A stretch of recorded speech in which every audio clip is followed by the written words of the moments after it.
सुप्रभात बच्चों, कैसे हैं आप सब बच्चों। आज मैं आपको हिंदी व्याकरण में टॉपिक करवा रही हूँ सर्वनाम। ठीक है, संज्ञा का टॉपिक मैं करवा चुकी हूँ, उससे अगला टॉपिक ले रहे हैं सर्वनाम। तो सबसे पहले बच्चों देखो कि सर्वनाम होते क्या हैं। मैंने यहाँ पर 2 वाक्य लिखे हैं, इनसे समझने की कोशिश करना। राम एक अच्छा लड़का है। राम किसके बारे में बात हो रही है यहाँ पर? राम के बारे में, कि राम एक अच्छा लड़का है। यहाँ पर राम क्या है बच्चों? एक संज्ञा शब्द। ठीक है, मैंने जब संज्ञा का टॉपिक कराया था तो बताया था कि किसी व्यक्ति, किसी वस्तु, स्थान या भाव के नाम को हम संज्ञा कहते हैं। तो राम क्या है? एक व्यक्ति का नाम है। तो राम क्या हो गया बच्चों? संज्ञा। अगला वाक्य देखो, वह 5वीं कक्षा में पढ़ता है। कौन पढ़ता है बच्चों? ये वह कौन है? राम। तो हमने अगले वाक्य में राम के बारे में ही बता रहे हैं, लेकिन हमने अगले वाक्य में राम न लिखकर उसकी जगह शब्द लिख दिया वह। तो ये जो वह शब्द है, यह कैसा शब्द है? सर्वनाम शब्द है। तो इस उदाहरण से हमें क्या पता चला कि जो शब्द संज्ञा शब्दों के स्थान पर प्रयोग किए जाते हैं, और संज्ञा के ठीक है, तो जो शब्द संज्ञा के स्थान पर प्रयोग किए जाते हैं उनको सर्वनाम शब्द कहते हैं। फिर से समझो कि सर्वनाम क्या होते हैं।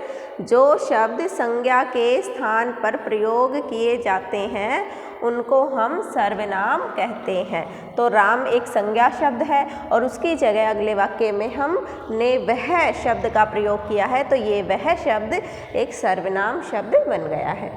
ठीक है, अब हम सर्वनाम के भेद पढ़ेंगे कि सर्वनाम कितने प्रकार के होते हैं। सर्वनाम के भेद, सर्वनाम का 6 भेद होते हैं बच्चों। सबसे पहला पुरुषवाचक सर्वनाम, फिर दूसरा है निश्चयवाचक सर्वनाम, उसके बाद तीसरा है अनिश्चयवाचक सर्वनाम, और चौथा है प्रश्नवाचक सर्वनाम, और 5वां संबंधवाचक सर्वनाम, और आखिरी 6ठा है निजवाचक सर्वनाम। अब इनके बारे में मैं थोड़ा सा आपको समझाना चाहूँगी। पहला है पुरुषवाचक सर्वनाम। वाक्य देखो बच्चों, मैं क्रिकेट खेल रहा हूँ।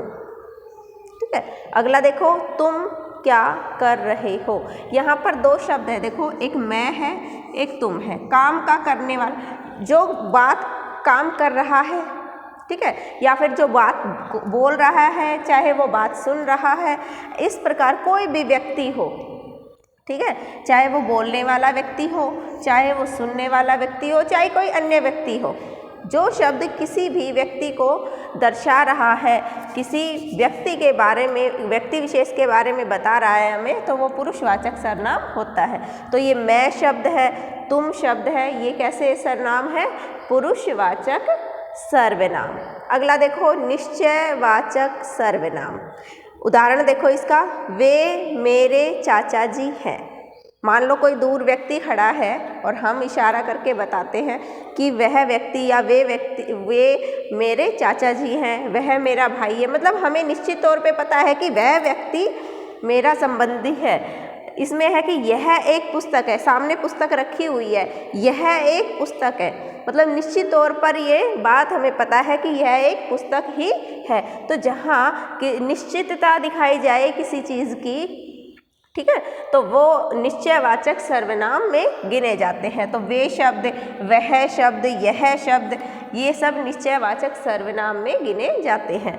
अगला है अनिश्चयवाचक सर्वनाम। जहाँ पर व्यक्ति की या वस्तु की निश्चितता नहीं पता चलती, मतलब हमें संदेह रहता है, हमें नहीं पता होता कि काम करने वाला व्यक्ति कौन है, सुनने वाला व्यक्ति कौन है, मतलब वहाँ पर हमें संदेह रहता है, वो होता है बच्चों अनिश्चयवाचक सर्वनाम। जैसे कोई बाहर खड़ा है, ये तो हमें पता है कि बाहर कोई ना कोई है, लेकिन हमें ये नहीं पता कि कौन है, तो हम क्या कहेंगे कि कोई खड़ा है। तो वो कोई शब्द क्या हमारा संदेह दर्शा रहा है। ठीक है, किसी ने धक्का दिया है, ये पता है किसी ने, लेकिन हमें पता नहीं है कि किसने धक्का दिया। तो इसके लिए हमने शब्द प्रयोग किया किसी ने। तो किसी ने शब्द से हमें लग रहा है कि हमारा भी संदेह है, कि हमें नहीं पता कि किसने धक्का दिया है। तो ऐसे शब्दों को हम अनिश्चयवाचक सर्वनाम कहते हैं। अगला देखो प्रश्नवाचक सर्वनाम।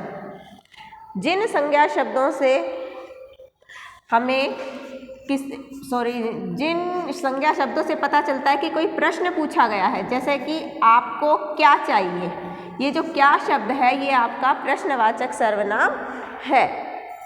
जहाँ पर प्रश्न पूछा जा रहा है उस वाक्य में जो सर्वनाम प्रयोग किए जाते हैं वो प्रश्नवाचक सर्वनाम होते हैं। आपको क्या चाहिए, तो क्या शब्द है एक प्रश्नवाचक सर्वनाम है।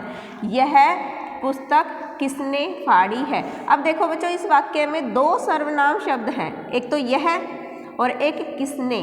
ठीक है, तो यह पुस्तक, पुस्तक के बारे में तो निश्चितता है, तो ये निश्चयवाचक सर्वनाम है। लेकिन किसने फाड़ी है, यहाँ प्रश्न पूछा गया है, तो इस सर्वनाम को कहेंगे हम प्रश्नवाचक सर्वनाम। और जो ये यह शब्द है ये कौन सा सर्वनाम है, निश्चयवाचक सर्वनाम।